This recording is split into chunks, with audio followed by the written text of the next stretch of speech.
Hanya kemudian saudara keberatan terhadap salin ijazah yang di dalamnya ada penghitaman atau penutupan informasi. Kan begitu?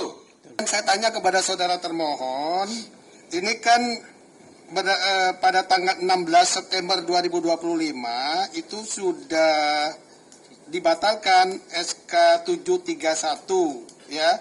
Kemudian berupa apa? Fotokopi ijazah di situ disebutkan ya. Yang dibatalkan itu fotokopi ijazah, kemudian SCTB, SKCK, dan kemudian apakah publik bisa mengakses itu melalui JDIH ataukah harus tetap melalui permohonan?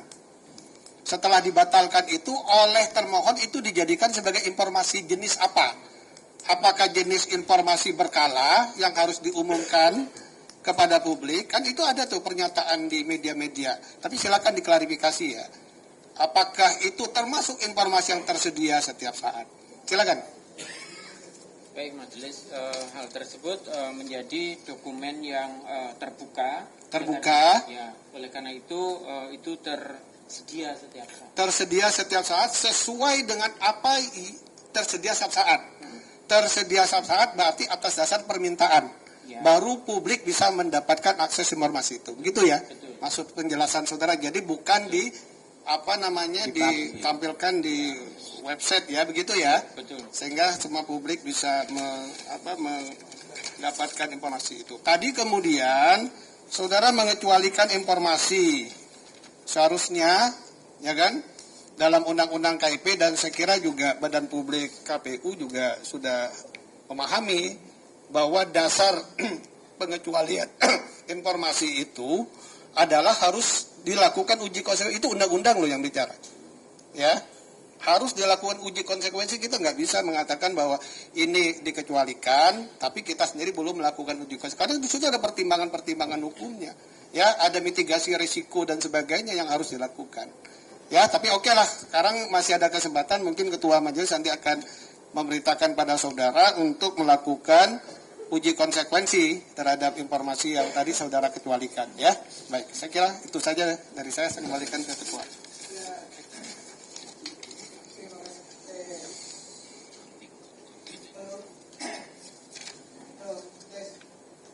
Ya, jadi saya hanya mau menegaskan buat diri saya aja nih, menegaskan dari awal sampai akhir. Ini adalah sidang yang pertama ya. Resmi sidang pertama karena kedua belah pihak sudah sepakat. Jadi untuk sidang berikutnya itu harus itu surat kuasa dari termohon jelas itu dan clear ya. Karena ini sidang sudah berkekuatan hukum. Saya hanya menegaskan semua. Yang kedua saya mau tanya nih, saya mengacu kepada permohonan aja.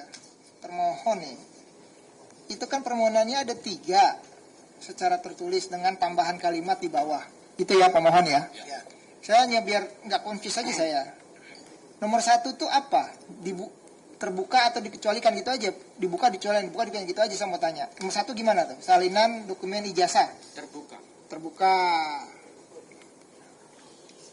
Permohonan yang nomor 2? Salinan dokumen ijazah atas nama sama itu kan. Cuman beda tahun. Terbuka. Yang nomor 3? Terbuka. Yang dikecualikan yang mana? Data-data itu tadi. Yang tadi 9 item itu. 9 item itu tadi. Makanya kami akan melakukan 9 item dalam ijazah. Iya, dalam ijazah. Iya, dia 9 item yang ada di dalam ijazah. Oke. Paham. Karena kelanjutan hukum acara kami kalau dia terbuka dia mediasi, kalau dia dikecualikan dia tidak mediasi. Itu aja yang ingin saya katakan penegasan itu. Jadi yang dimaksud dikecualikan adalah 9 item yang disebutkan oleh pemohon yang ada menempel di ijazah. Betul nggak? Betul. Ini nggak boleh berubah ya pernyataan ini. Karena kan tadi saya udah bilang di depan poin 1 ini sidang resmi loh. Biarpun surat kuasanya harus dilengkapi. Pernyataan saudara bukan pernyataan pribadi. Pernyataan saudara adalah pernyataan badan publik termohon. Clear ya? Udah clear? Udah ya? Udah clear ya? Saya cukup sekian, Ketua. Baik. Saya akan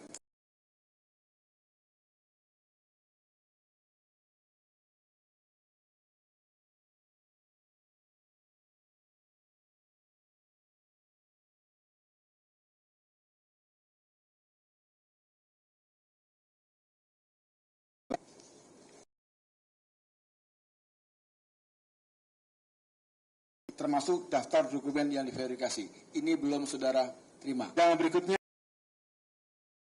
yang akan ambil putusan kebijakan.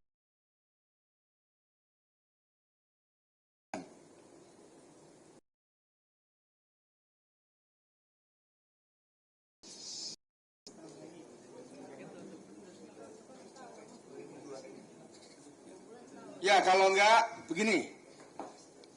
Yang ini telah akan ke mediasi. Nanti silakan. Ya kan, khusus untuk berita acara. Kecuali kalau pemohon menyatakan, sudah puas, kami juga kira-kira sama kok dengan kami terima, lain cerita. Ya kan, ini saya kembalikan kepada pemohon. Bagaimana? Masih mau Anda kejar 2014-2019-nya? Dokumen pencalonannya itu, dokumen pencalonannya? Masih mau kejar? Mediasi ya.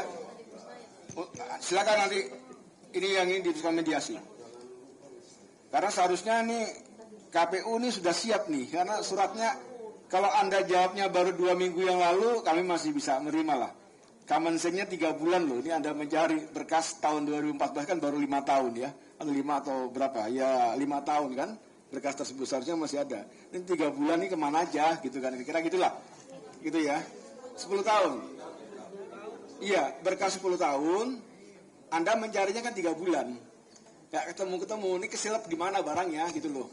Itu loh tanyanya itu ya. Oke ya, gitu ya. Izin sedikit satu pertanyaan. Baik, saya izin bertanya pada pemohon ya. Baik.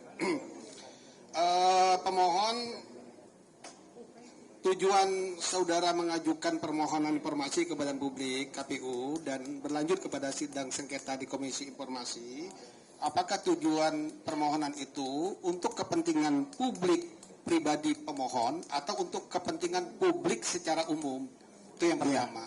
Terus yang kedua, jika informasi itu tidak saudara dapatkan dikarenakan pengecualian dan sebagainya, apa kerugian Anda selaku pemohon informasi? Silakan. Sebentar. Iya. Masih ada lagi anggota? Sudah cukup. Untuk pertanyaan. Ya. Sebentar. Biar dia bisa dulu sama anggota. Nanti saya beri. Ada lagi? Ada lagi? Saya kira itu. Cukup ya. Kegunaan informasi itu saudara. Sebelah kanan nggak ada? Oke, pertanyaan terakhir dari anggota. Silakan. Iya, sebenarnya ini untuk kepentingan pribadi, karena ini Pribadi, penelitian. ya? Penelitian. Makanya apa yang diharapkan oleh beliau ini adalah data primer untuk melengkapi jurnalnya dan sebagainya. Ya, Baik. Izin, komisioner. Jadi penelitian saya ini memang saya lakukan pribadi, tapi sudah saya publis ke publik. Artinya ini kepentingan publik. Karena penelitian saya ini berangkat dari masalah publik, yaitu masalah ijazah yang misterius. Jadi ini adalah untuk, saya jelaskan, ini untuk kepentingan publik, meskipun saya meneliti. Dan buktinya sudah saya jurnal saya sudah terpublis di jurnal internasional. Begitu majelis. Oke, baik. Untuk kepentingan publik ya intinya ya. Baik, lanjutkan ya. Karena majelis sudah akan pada akhir dari persidangan pendahuluan. Untuk dokumen pencalonan dari KPU, ini jika tersedia loh ya. Jadi kalau KPU yang dibilang nggak ada, jangan dimarahin KPU-nya. Gitu kan ya, karena sudah ngomong jika tersedia, gitu ya. Ini nanti dilanjut di mediasi, nanti jelaskan tuntas di mediasi. Kedua, salinan dokumen ijazah atas nama Joko Widodo yang digunakan sebagai persyaratan pencalonan Presiden Republik Indonesia periode 2019-2024 beserta berita acara penerimaan dokumen pencalonan dari KPU jika tersedia, berarti barangnya ada karena Anda sudah pernah terima, gitu kan ya. Termasuk daftar dokumen yang diverifikasi itu sudah saudara terima. Sebagian. Yang sebagian yang mana nih? Agar jelas nih. Yang 2014 Sudah belum ya. ada. Makanya tadi kan 2014 kan sudah sebutkan, 2014-2019 belum diberikan. Makanya lari ke mediasi. Yang 2024 sudah diterima semua, ijazah sudah diterima, berkas pencalonan sudah diterima. Hanya kemudian saudara keberatan terhadap salon ijazah yang di dalamnya ada penghitaman atau penutupan informasi. Kan begitu? Kepada termohon, Anda silakan melakukan uji konsekuensi. Mohon izin majelis, boleh kami Saya belum selesai. Nanti udah selesai baru kasih kesempatan untuk ngomong. Sama termohon juga seperti itu. Ini udah setelnya udah setel kenceng, biar selesai ini kan. Oke. Tapi sebelum karena Anda menyalah saya jadi kepotong saja. Silakan saya beri kesempatan lebih apa, lu?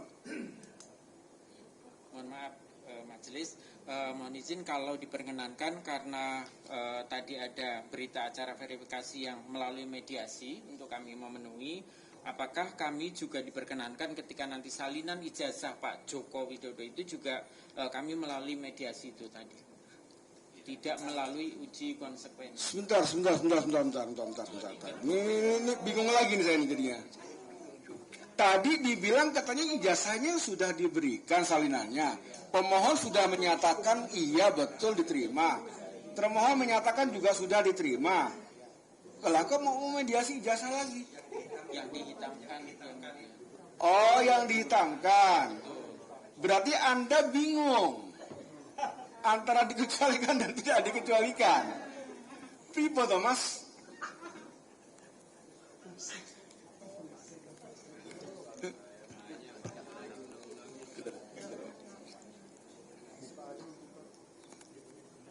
Bingung. Pegangan, Mas, kalau bingung. Ya, karena kami Menambahkan aja. Izin Dipertegas saja. Dipertegas.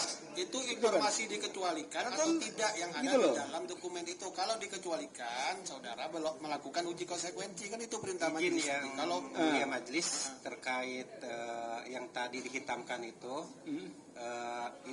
biar dikasih kesempatan pada saat mediasi. Jadi Anda jangan mengatur kami. Ya kan ya, Anda itu sudah oleh regulasi itu sudah diberikan hak istimewa. Anda boleh menyatakan itu dikecualikan, silakan. Terlepas bahwa pemohon setuju atau tidak setuju itu soal lain. Anda diberikan oleh undang-undang bahwa silakan untuk mengecualikan. Tapi untuk Anda menyatakan dikecualikan harus ada uji konsekuensinya. Ya, Anda wajib melakukan itu. Jangan betul-betul saja komentar termohon. Nanti ini peringatan terakhir, kalau Anda masih berkomentar terus sidang, petugas tolong diajak diam. Jangan dikeluarkan, diajak diam.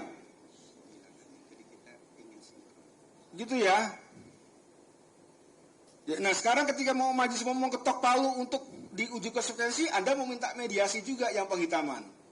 Nah, sekarang majelis lewat ketua anggota ini bertanya, ini sebenarnya informasinya itu bagaimana sih? Ya kan, informasi yang dihitamkan oleh yang diterima salin ijazah yang diterima oleh pemohon, ya kan, yang itu ada penutupan yang oleh pemohon dinyatakan 9 item itu statusnya apa? Dikecualikankah atau apa? Jangan bingung. Makanya kalau mau datang sini persiapan dulu.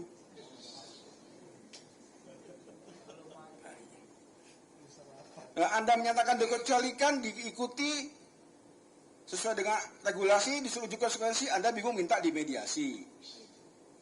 Gitu kan? Nanti sudah dimediasi, Anda menyatakan dikecualikan. Jadi bolak-balik nanti kita. Gitu loh. Tegas, sekali lagi pertanyaan terakhir. Status informasi seperti apa?